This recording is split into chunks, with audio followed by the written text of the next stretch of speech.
Got a 2020 Toyota Tacoma. I'm going to show you where your cabin filter is and if you want to replace it. If you want to replace it, there'll be a link down below for the new filter, but it's going to be located back here in the glove box area.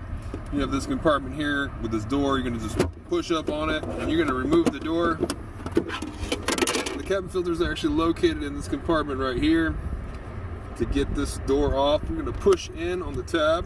And you're going to push in on this side also. And it will come right off. There's the cabin filter. This one looks pretty darn clean. It's super clean. It's practically brand new. But when you get your new one, you just simply reinstall it right in there. Very easy, very simple. Get your little door and you just slap it right back on there. Okay.